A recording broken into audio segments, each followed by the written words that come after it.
आज हम करने वाले हैं चैप्टर सेकंड पॉलिटिकल साइंस के पावर अथॉरिटी और लेजिटिमेसी के multiple type question very short और शॉर्ट करेंगे। तो मल्टीपल का पहला क्वेश्चन है the author of book who gets what when how is. तो इसका आंसर है Lasswell. Power is the ability to influence others behaviour according to R M whose statement. ये इसका आंसर है Organski. Authority is the right to give the orders, power enact to ordinance whose statement। तो इसका answer है Henry Floyd. Fourth multiple है who which of the following is the not form of authority. तो वो है military authority.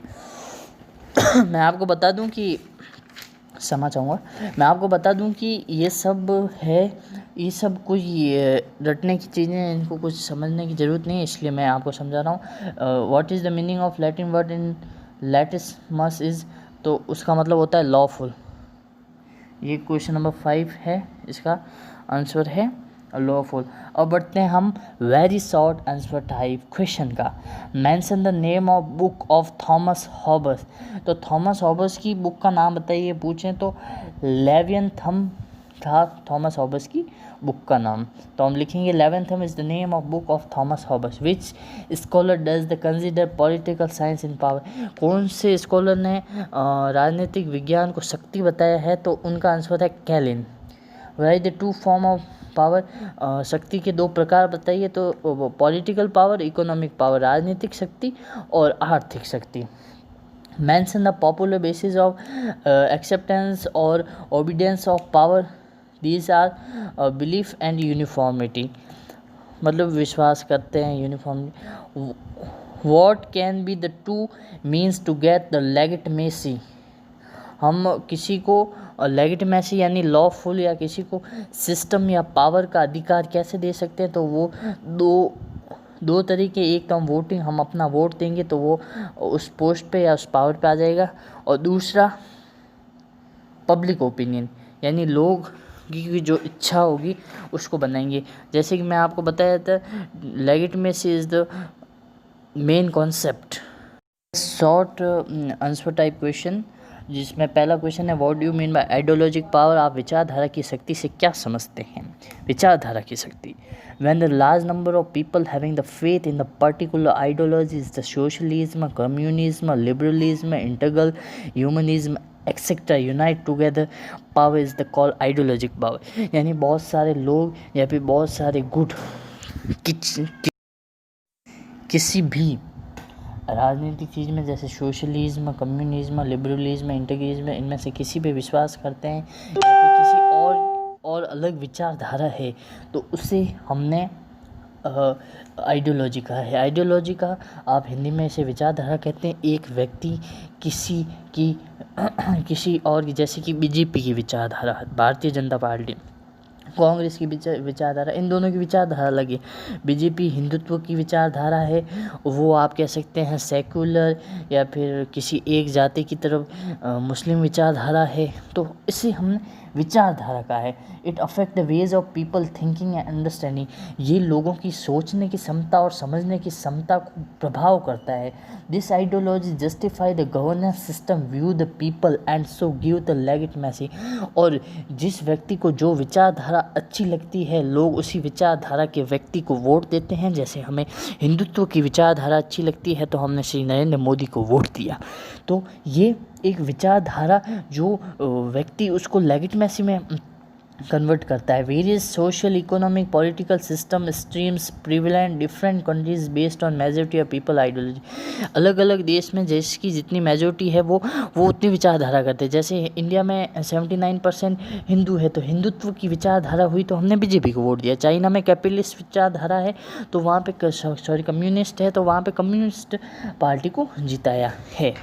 अब question number second है what is the feminist theory. मैंने आपको पहले बताया था फेमिनिस्ट थ्योरी ये है कि इसमें ये बताया गया है, फेमिनिस्ट थ्योरी के अनुसार ये वो कह रहे हैं कि समाज लिंग के आधार पे बटा हुआ है, जेंडर के आधार पे बटा हुआ है, जिसमें मेल को मर्द को ज़्यादा शक्ति है औरत के मुकाबले to compare to female and male use he power on female, वो मर्द अपनी शक्ति का औरत के ऊपर इस्तेमाल करता है। यही है feminist theory. Feminist theory refer the power to says the division of society on gender link के आधार पे all the strength of society with the man they use power on women. समाज की सारी शक्ति मर्द के साथ है, वो औरत के ऊपर इस्तेमाल करता है। Therefore this basis of women started movement in Europe who wanted to made dominance, जो कि यूरोप के अंदर ये जो रिवॉल्यूशन हुआ, उन्होंने बहुत सारी हड़ताल की ये यूरोप में, वरना भारत में तो औरत को देवी मानते हैं। और but the Indian tradition toward the women different in west, भारतीय सोच बिल्कुल अलग है और ये औरत को देवी समान मानते हैं। क्वेश्चन नंबर 3 है explain the public welfare authority. तो public welfare authority, when the public power converted into authority supported by ideology of public welfare is called public welfare। यानी व्यक्ति अपनी शक्ति को अथॉरिटी, उसके पास अथॉरिटी, जैसे वो उसको वोट डालने का अथॉरिटी है और वो कास्ट ऑफ वोट, वो किसी अथॉरिटी है, वो वोट डालता है, वो अपनी मनचाही आइडियोलॉजी वाली पार्टी को वोट डालता है, और जो पब्लिक का वेलफेयर कर सकती है उसको ही पब्लिक वेलफेयर अथॉरिटी कहते हैं। जैसे कि लोगों को बीजेपी की विचारधारा अच्छी लगती है तो बीजेपी को वोट दिया, तो इसी को हम कहेंगे पब्लिक वेलफेयर अथॉरिटी, जो पार्टी लोगों का भला कर सकती है, जो अथॉरिटी लोगों का भला कर सकती। we do not most of the laws of state due to the fair punishment, but the follow them because of our benefit in obeying them, this is the form of welfare। हम कानूनों को मानते हैं इसलिए नहीं ताकि हमें punishment मिलेगी, हमें सज़ा मिलेगी, इसलिए भी मानते हैं क्योंकि उनसे हमारा भला होगा, हमारा वेलफेयर होगा उसको मानने से।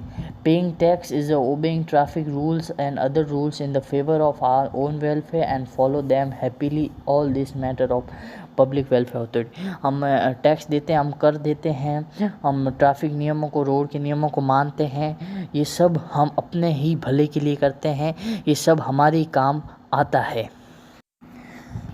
जैसे कि हम टैक्स देंगे तो उससे हमारे लिए अच्छी रोडें बनेगी, पानी के टैंक बनेंगे, पानी की सुविधा हमें मिलेगी। हम कानून को मानेंगे, रोड के ट्रैफिक को मानेंगे तो हमारी जान की रक्षा होगी, इस सब हमें हमारी रक्षा होगी और हमें खुशी भी होगी, और इसी को पब्लिक वेलफेयर कहते हैं। अगला क्वेश्चन है how many form of authority are there according to Max Weber. Max Weber के अनुसार कितनी प्रकार की अथॉरिटी है। Form of authority according to famous politician Max Weber, authority has following form। Max Weber है वो बहुत चर्चित पॉलिटिकल थिंकर है। पहला है traditional authority, it based on traditional history, the king, nations और state generator wise on the basis of this authority. मतलब कि ये ट्रेडिशनल है, ट्रेडिशनल जो पारंपरिक चलती आ रही है राजा का, राज्य का, और ये जो generation wise on the basis of authority, जो कि पीढ़ी दर पीढ़ी राज्य के ऊपर राजा राज करेगा, उसका बेटा राज करेगा, वो आगे से आगे चलता जाता है। दूसरी है charismatic authority, this authority based on personality, qualities and miracle of the person. Pandit Jawaharlal Nehru, Atal Bihari Vajpayee, Narendra Modi are the example of it. मतलब किसी व्यक्ति की कैरिस्मेटिक अथॉरिटी यानी किसी जो कैरिस्मेटिक पर्सन है, जिसके अंदर ऐसी क्वालिटी है कि वो लोगों को अपनी तरफ आकर्षित कर सकता है, वो लोगों को अपनी ओर प्रभावित कर सकता है, वो व्यक्ति खुद ब्रांड बन जाता है। आपने देखा होगा एक होती है कंपनी, हम बोलते हैं ये अच्छी कंपनी का ब्रांड है, और एक होता है जो व्यक्ति खुद ही ब्रांड हो जाता है। तो इसी की बात करें, जैसे जवाहरलाल नेहरू फ्रीडम फाइट की, उन्होंने लोगों के बीच इतनी पहचान बनाई कि लोग उन्हें जानने लग गए, वो हर जगह लोगों के लिए उपस्थित हुए, वो हर जगह इतने कैरिस्मेटिक हुए। अटल बिहारी वाजपेयी हुए इतने अच्छे, नरेंद्र मोदी देख लीजिए हर जगह नमो अगेन, ये ब्रांड बन चुके हैं। इसी को हम कहते हैं कैरिस्मेटिक अथॉरिटी। फिर है legal and rational authority, this authority based on post of a person which given on the basis of persons ability. यानी ये अथॉरिटी होती है जो लीगल और रैशनल अथॉरिटी, जो पर्सन कितना, जैसे आईएएस बनते हैं तो उसके लिए हमको वो क्लियर करना पड़ता है, हमें उसको वहाँ पे उसका एग्ज़ाम क्लियर करना पड़ता है, हमें क्रैक करना पड़ता है, तब हम आईएएस बनते हैं। तो लीगल और रैशनल अथॉरिटी यही है कि जैसे कलेक्टर हुए, ये वगैरह हुए, ये सब हमें अपनी एबिलिटी के आधार पे, हम कितने पढ़े लिखे इसके आधार पे करना पड़ेगा। पर दूसरी तरफ ये कैरिस्मेटिक अथॉरिटी, इसमें आपको वोट के आधार पे, आपको कौन कौन वोट दे रहा है इस सब के आधार पे होगा। इस आधार पे नहीं होगा कि आप पढ़े लिखे हो कि नहीं हो। और इसमें ये नहीं होगा, रैशनल और लीगल अथॉरिटी में ये नहीं होगा आप कितने फेमस हो, आपको कितने लोग प्यार करते हैं, आप कितने लोग पसंद करते हैं, इसके आधार पे नहीं होगा।